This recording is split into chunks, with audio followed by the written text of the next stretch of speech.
Some of the best research that has been done on the positives of watching television was on the show Sesame Street. The show, which began in 1969, was meant to develop early literacy, numeracy, and emotional skills for children of preschool age.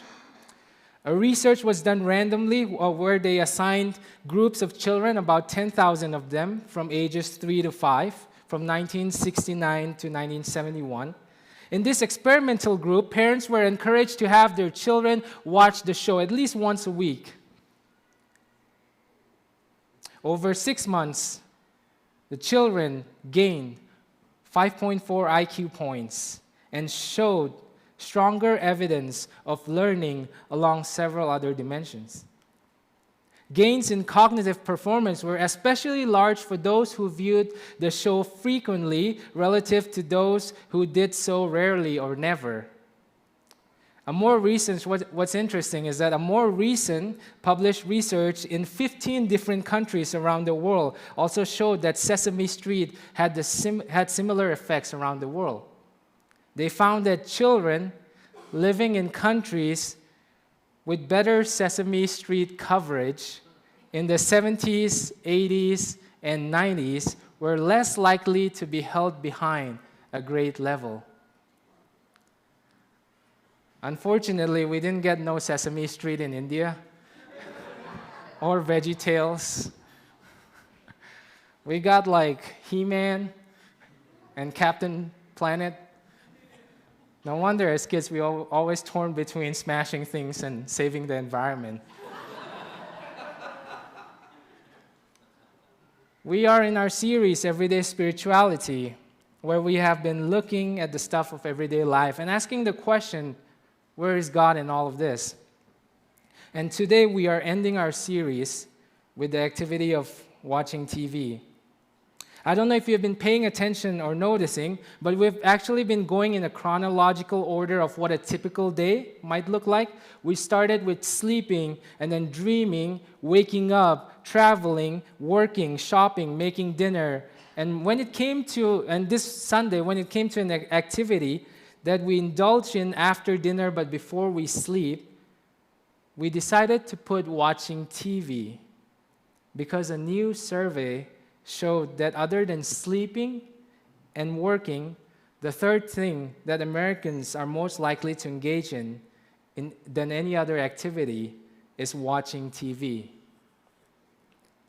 In fact, the average US adult now spends almost 4 hours of television per day. That's almost 30% of waking hours. So on average, a quarter of our lives will be spent watching moving pictures on a screen. This number has gone up significantly in the past decade.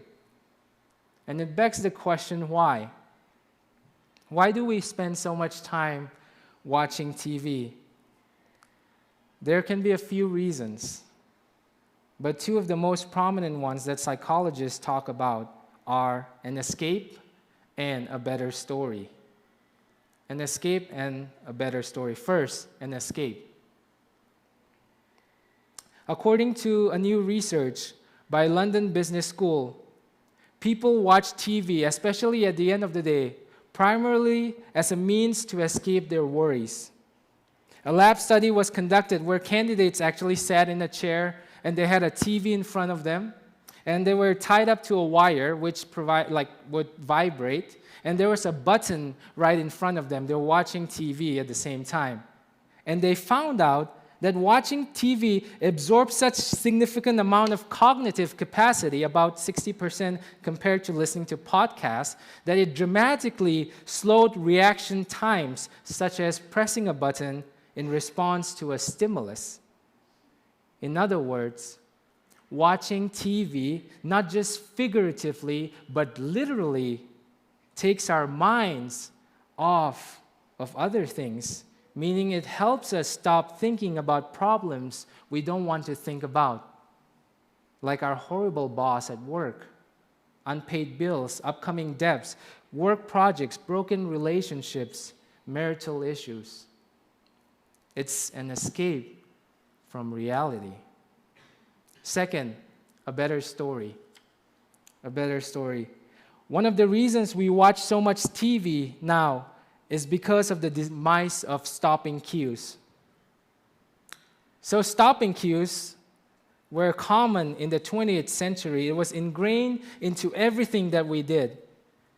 So a stopping cue is basically a cue that tells you that it's time to stop and it's time to move on, to do something else. For example, back in the day when we read newspapers, you'd read from the start and you'd get to the end of the newspaper, and when you got to the end, you knew it's time to fold it and put it away. It's time to move on and do something else. Same with books. At the end of chapter, you could decide if you wanted to continue or you'd save it for tomorrow or next week. Or if you remember watching TV in the 80s and 90s, you watch a show and eventually it would end and you'd have to wait a week until the next one came. So there were stopping cues everywhere. But the way we consume media today, there are no stopping cues. I mean, has this ever happened to any one of you? You sit down in front of TV after a long day at work, and you decide to start watching the show that everyone's been talking about. But cut to midnight, and you've crushed half a season, and find yourself tempted to stay up to watch just one more episode. But before you can even make that decision, Netflix decides for you by giving you only 3 seconds before they start playing the next episode. A Netflix survey found that 61%, more than half, 61% of users regularly watch between 2 to 6 episodes of a show in one sitting. It's also found that Netflix members choose to binge watch their way through a series versus taking their time. In fact, 361,000 people watched all 9 episodes of Season 2 of Stranger Things on the first day it was released. All 9 episodes on the first day it was released. Wonder if Refuge folks are in that number. The main reason we love to binge watch is because when we watch a show, we get drawn into the storylines. You see, the areas of our brain that are activated when we experience a life event is also activated when we watch a TV show. We get drawn into storylines. We become attached to characters and truly care about the outcome of conflicts. We form such strong bonds with the characters, especially the ones that remind us most of ourselves. Here's the point. We love to watch TV or binge watch because we find ourselves rooting for a better storyline than sometimes maybe our own. A storyline that can be neatly tied up in 2 hours or maybe 8 episodes. But real life takes time, doesn't it?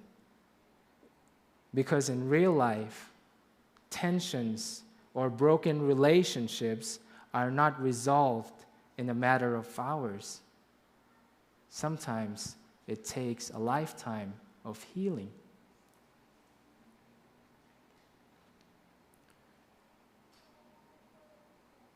Preparing for this sermon this week, I found this topic hit me on a personal note, especially regarding my own rhythms and habits of life.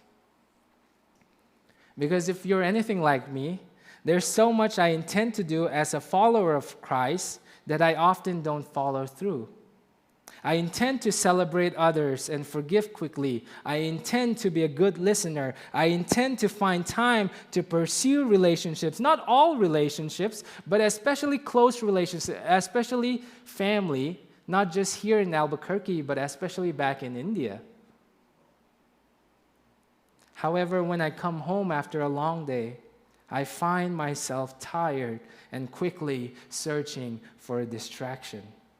I want to be an attentive husband who listens really, really well to my wife after a long day, or a supportive friend who would be fully present in deep conversations, or a loving family member who would find time in the evening to call my grandmother back in India, who in her words would tell us, whenever I hear the voices of my grandchildren, it gives me strength to live each day. But instead, at the end of the day, before bed, I often find my heart longing for an escape or a better story, a distraction, longing for something to take my mind and my heart from the events of the day, maybe the hurts of the day, the mini traumas of the day.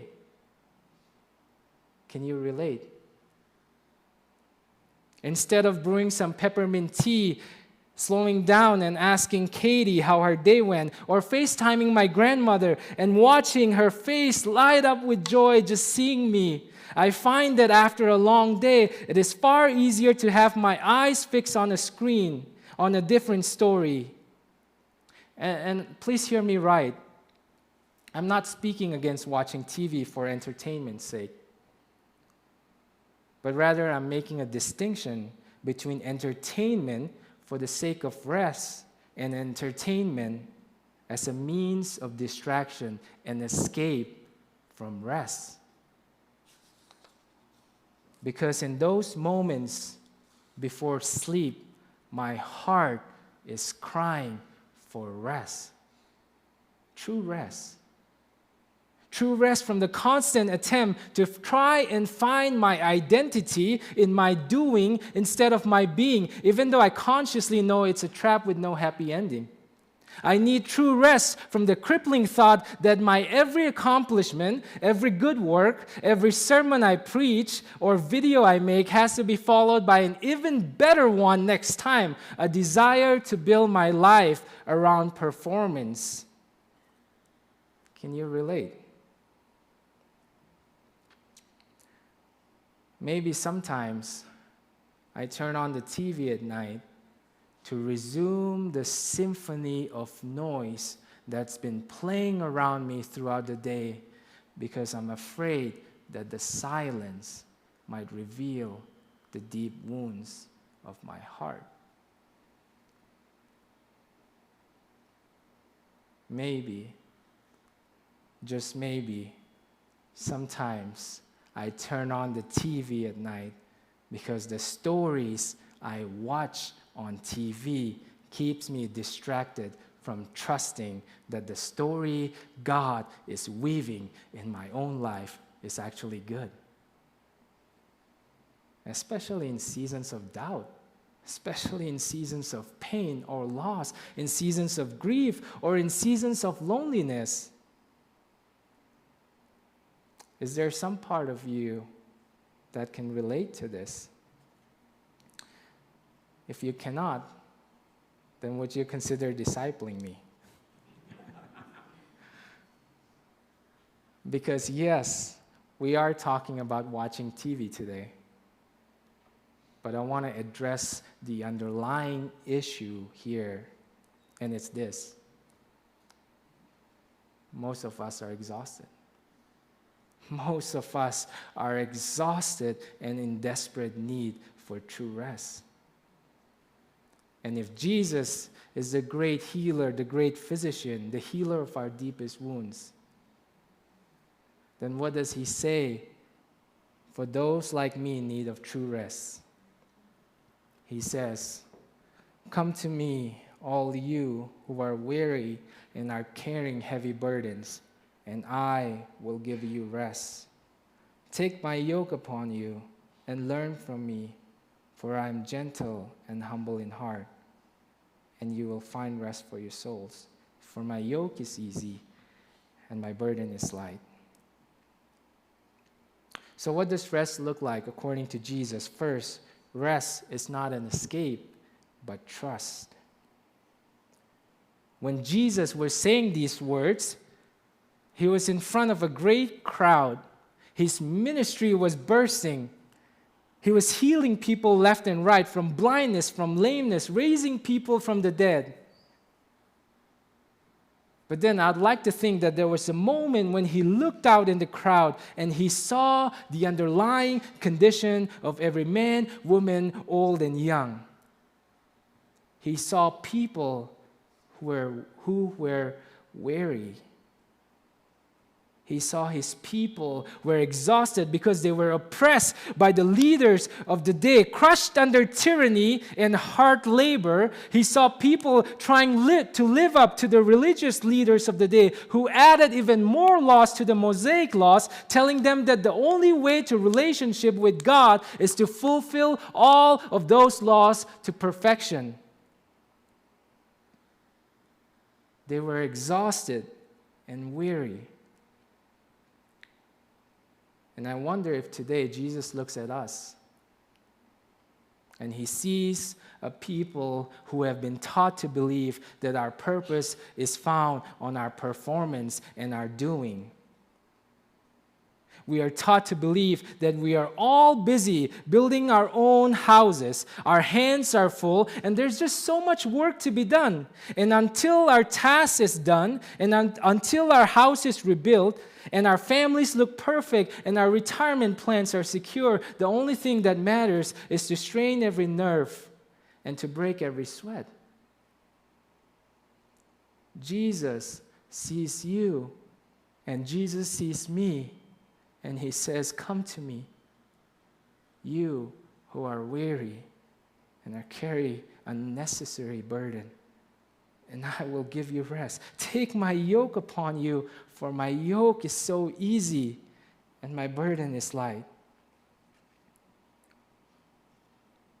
It's a passage you probably have heard it before if you grew up in the church quite a bit. See, the yoke here refers to a common ancient rabbinic idiom, an odd image for those of us who don't live in an agrarian culture, a farming culture.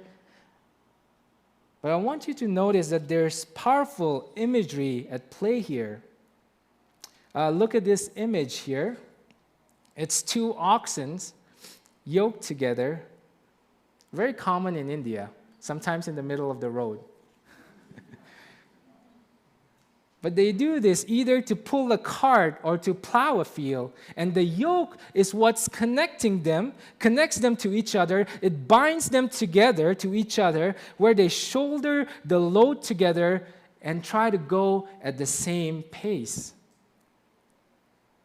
Why would Jesus, the great physician, use the imagery of a yoke to talk about rest? I love this quote by Dale Brunner, which says this about the yoke. A yoke is a work instrument.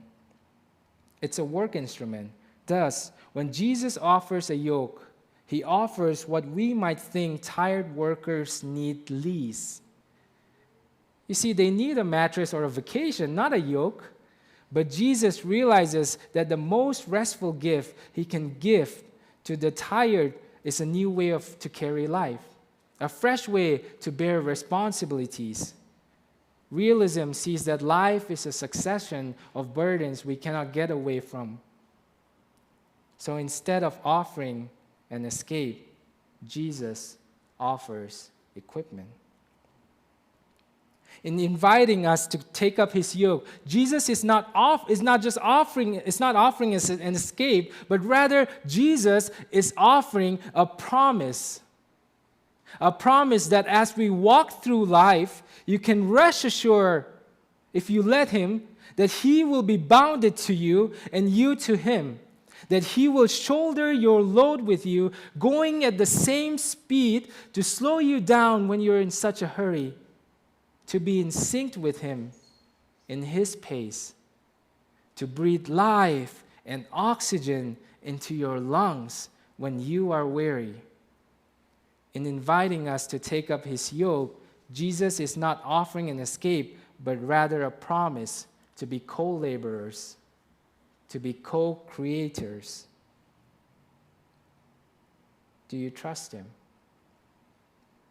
I love the Message version, which says, "Are you tired, worn out, burnt on religion? Come to me. Get away with me, and you'll recover your life. I'll show you how to take real rest. Walk with me and work with me. Watch how I do it. Learn the unforced rhythms of grace. I won't lay anything heavy or ill-fitting on you. Keep company with me, and you'll learn to live freely and lightly. You see, the rhythms of grace is what we've been touching upon throughout this series of everyday spirituality. A new way of looking at life, a new way of looking at sleeping, of dreaming, a new way to look at work, a new way to look at making dinner. So then what does it look like? What does this look like in the daily activity of watching TV? Might I suggest that as you learn to walk with Christ and invite Him into your rhythms of life, would you also invite your brothers and sisters into it as well?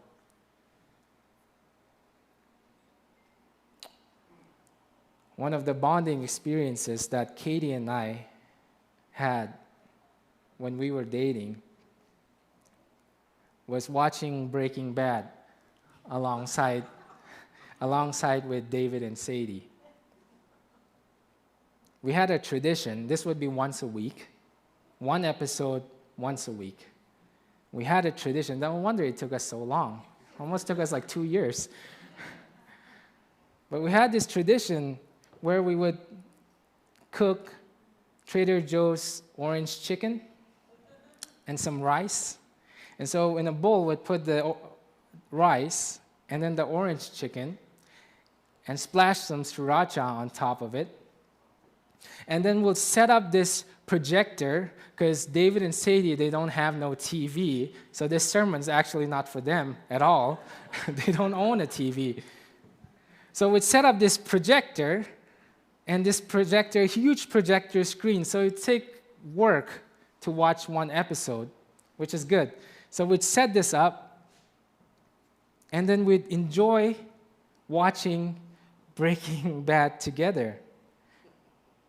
Sometimes if the episode was too violent or disturbing, the ladies would suggest that we watch Ted Lasso after. Because everybody feels great after an episode of Ted Lasso, right?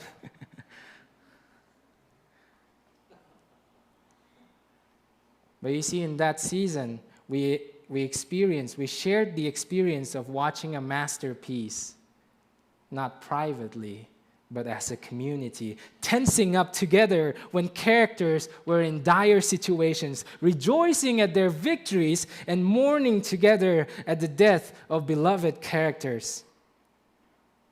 This is how we were made to watch. Not all shows, but especially some shows, important shows. Because in inviting our brothers and sisters into the practice of watching TV together, we not only become each other's stopping cue, limiting ourselves to one episode a week, but we also learn to trust that delayed gratification for the sake of journeying together through a TV show is worth delaying. That delayed gratification for the sake of journeying together as a community is worth delaying. Secondly, rest. Not a news story, but delight. Someone once said, the most important moments of our lives are usually the least productive moments of our lives. And as believers of Christ, if we are to believe that God exists in all things creation, then we must believe that His pleasure, His delight is found in the most ordinary of things. That His pleasure is found in the texture of Chick-fil-A waffles. That His pleasure is found in the sweetness of glazed donuts, Dunkin' Donuts outside after service, or the bitter taste of coffee. That His pleasure, God's pleasure, is found in the smell of roasted green chili in the fall. That His pleasure is found in the sight of changing leaves in changing leaves in the bosque, that his pleasure, God's pleasure, is found in the laughter of children. If we choose to slow down, look around us, notice, and delight in the most simple of things, we just might find God himself. Tish Harrison Warren writes, "It takes strength to enjoy the world, and we must exercise a kind of muscle to revel and delight. If we neglect exercising that muscle, if we never savor a lazy afternoon, if we must always be cleaning out the fridge or volunteering at church or clocking in more hours, we'll forget how to notice beauty, and we'll miss the unmistakable reality of goodness that pleasure trains us to see."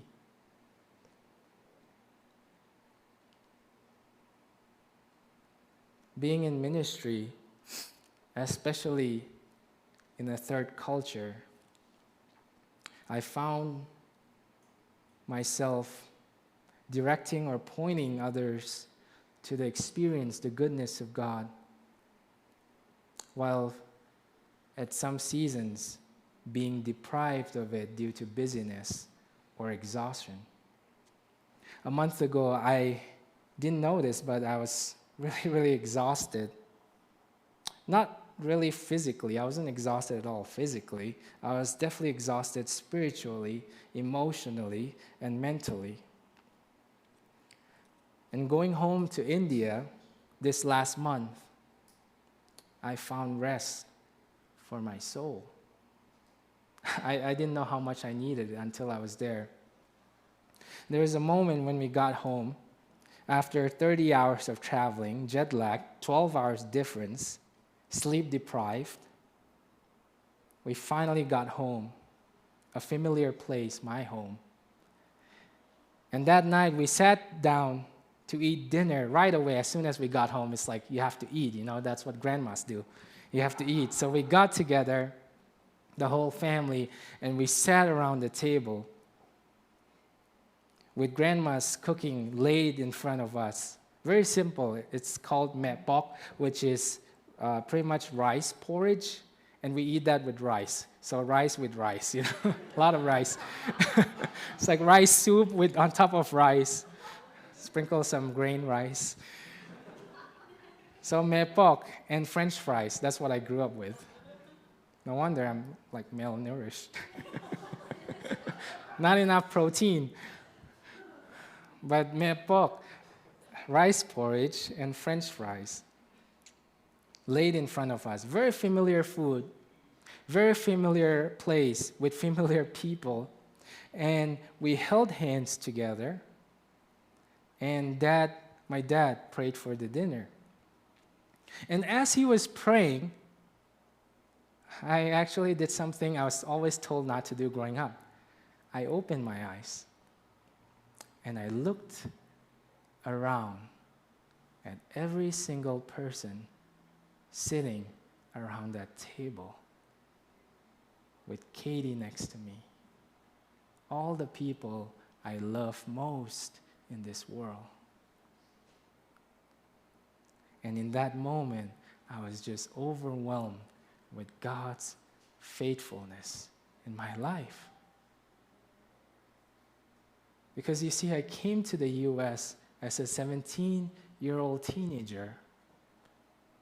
And for most of my time, if not all of my time here, I've been alone in the U.S. But in that moment, around the dinner table, it hit me that even though I've been alone for all these years, God actually has never left my side. That through the many sorrows or many of the joys, the tears, the celebration, the many nights alone, in times of loss and grief, in times of depression, in times of joy, I realized that all this time, God has never left my side. He has been with me all along. Because I moved to the U.S. as a 17-year-old teenager, and now here I am, coming home as a 30-year-old married man, being part of a beautiful church in a beautiful city like Albuquerque. And in that moment, I looked around the people around that table, and I found that I was overwhelmed with joy. A tear started welling in my eyes, and I found myself whispering to my heart, God is real. God is truly real.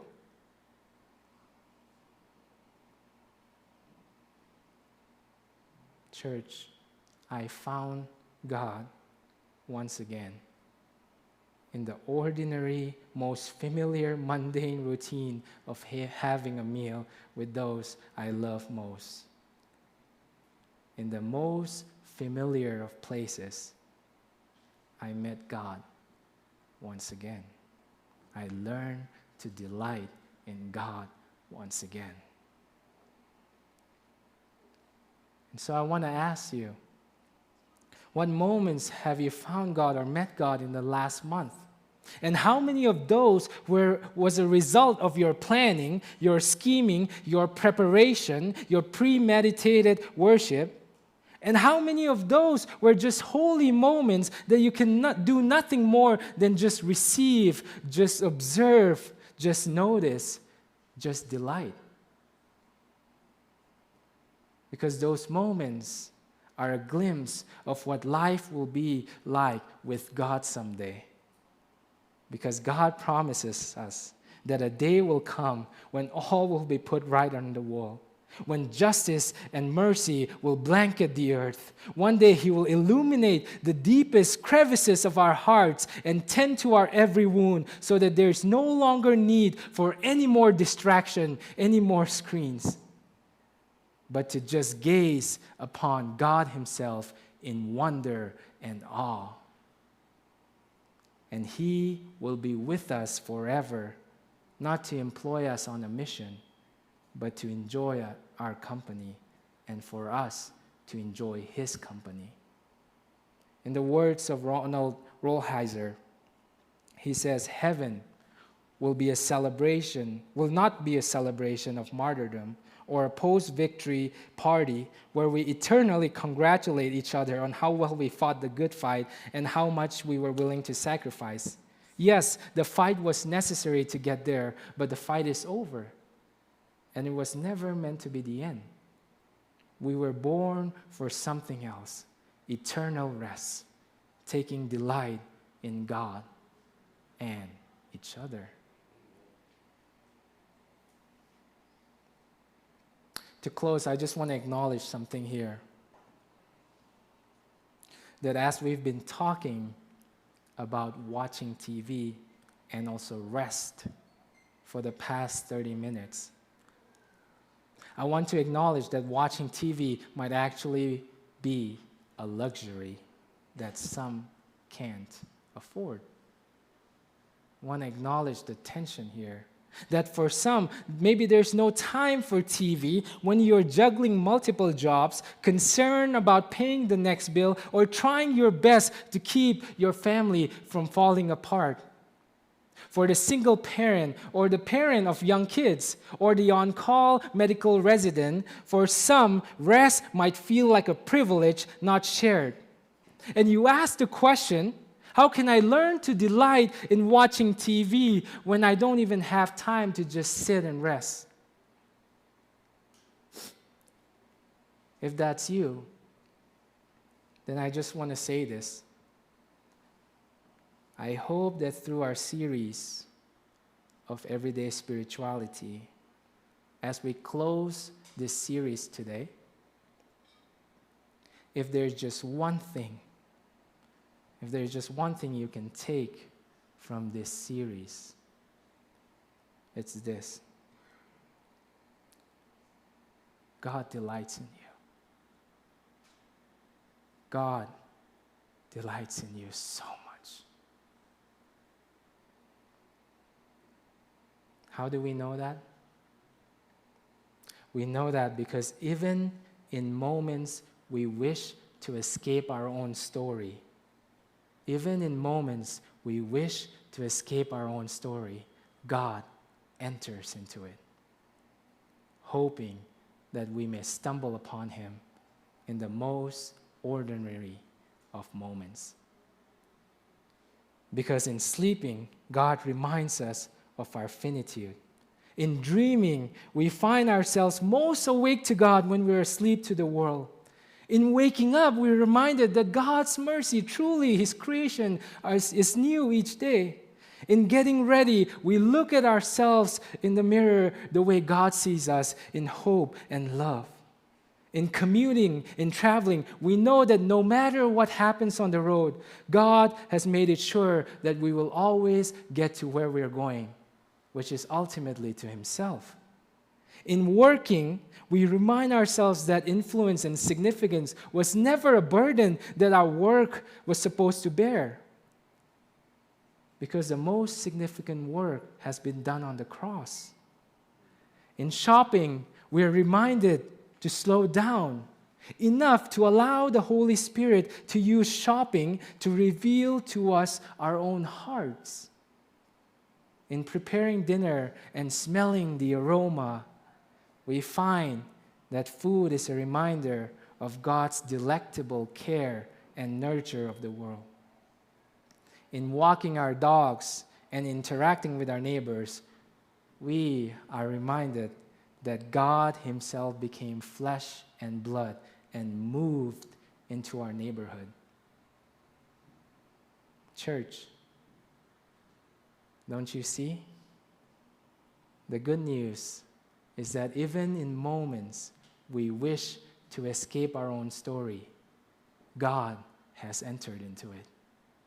And He hopes that we may stumble into Him in the most ordinary of moments, that we may delight in Him as He delights in us. Let's pray.